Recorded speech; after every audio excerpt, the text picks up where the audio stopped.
Bismillahirrahmanirrahim. Assalamualaikum warahmatullahi wabarakatuh.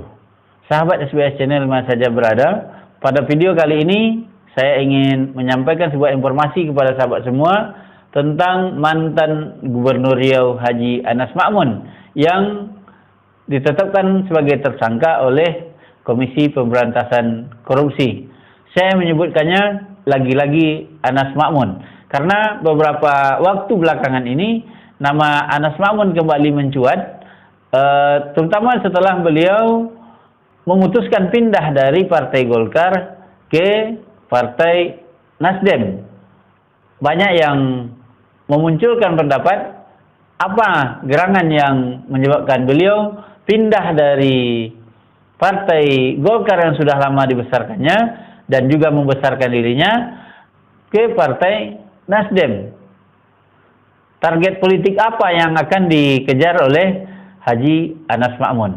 Nah, di saat isu ini masih bergulir di tengah masyarakat, muncul sebuah pemberitaan baru bahwa Haji Anas Ma'mun kembali ditetapkan sebagai tersangka. Mengapa saya katakan kembali?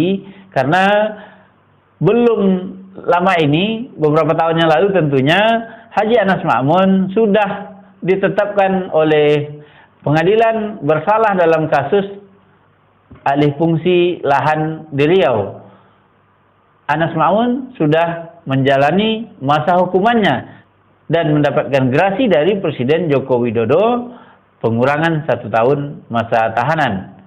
Nah, tahun 2019 lalu beliau sudah keluar dari tahanan.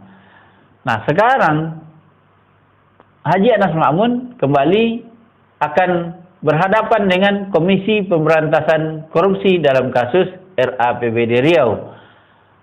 Bentuk keseriusan Komisi Pemberantasan Korupsi dalam menyelesaikan kasus ini, dalam mengungkap kasus ini, Anas Ma'mun sudah ditetapkan sebagai tersangka. Dan KPK pun sudah menerbitkan surat pemeriksaan 2 mantan Ketua DPRD Riau, yakni Haji Johar Firdaus dan Haji Suparman. Kedua politisi ini akan dipanggil, akan diperiksa sebagai saksi dalam kasus tersebut. Nah, Johar Firdaus dan Suparman saat ini sudah menjalani hukumannya karena sudah ditetapkan bersalah oleh pengadilan. Kita lansir di cakaplah.com, mantan Gubernur Riau Anas Ma'mun belum sepenuhnya bebas dari jeratan hukum. Politisi senior ini kembali ditetapkan sebagai tersangka dugaan suap pengesahan rancangan anggaran pendapatan dan belanja daerah perubahan Provinsi Riau 2014 dan rancangan anggaran pendapatan belanja daerah Riau 2015 oleh Komisi Pemberantasan Korupsi. Anas Ma'mun baru 1 tahun bebas dari penjara terkait perkara suap alih fungsi hutan Riau pada Oktober 2019 lalu. Dia mendapatkan gerasi dari Presiden Joko Widodo dengan pengurangan hukuman selama 1 tahun. Jadi, lagi-lagi Haji Anas Ma'mun terlibat dalam kasus suap. Jika dulu beliau terlibat dalam kasus suap alih fungsi hutan Riau, kali ini Haji Anas Ma'mun terlibat dalam kasus suap pengesahan RAPBD Riau. Mantan Bupati Rokan Hilir itu ternyata masih menyimpan 1 perkara dugaan korupsi.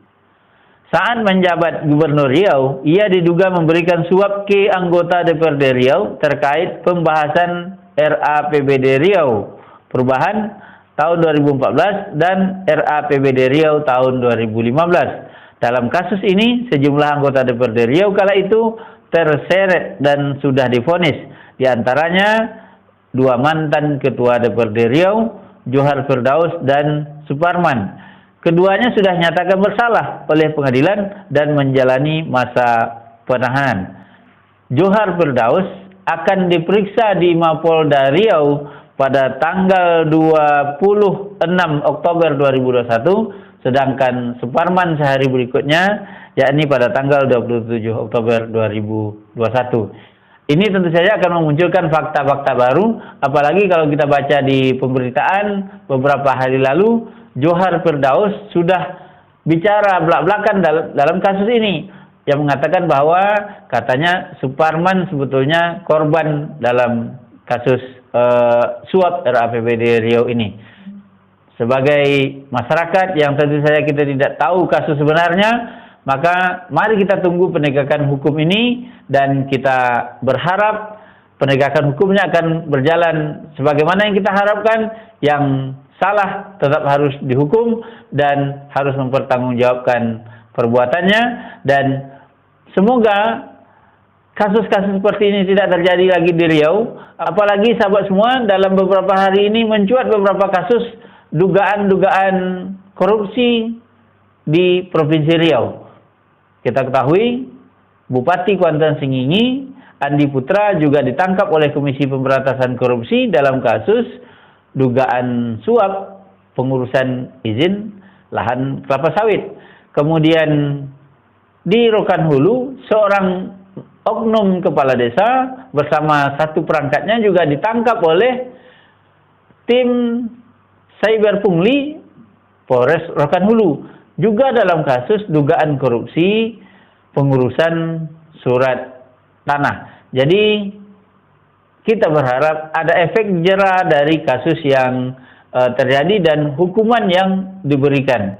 Nah, sahabat semua, jika terbukti bersalah dalam kasus ini, tentu saja Haji Anas Ma'mun kembali akan mendekam di dalam penjara sesuai masa hukuman yang ditetapkan oleh pengadilan nantinya. Apakah nanti ketika dihukum Anas Ma'mun kembali akan mendapatkan grasi dari Presiden? Ini proses yang masih sangat panjang. Kita tunggu saja, kita simak saja perjalanan kasus ini, dan lagi-lagi kita berharap semoga kasus ini menjadi pelajaran dan hukum benar-benar bisa ditegakkan di negeri ini. Terima kasih, sampai jumpa di video berikutnya. Assalamualaikum warahmatullahi wabarakatuh. Terima kasih ya sudah menyaksikan video saya sampai selesai. Jangan lupa simak terus video-video yang ada di channel ini. Semoga channel ini bisa bermanfaat bagi kita semua. Sebelum meninggalkan channel ini, jangan lupa tekan tombol subscribe warna merah yang ada di bawah video ini. Terima kasih.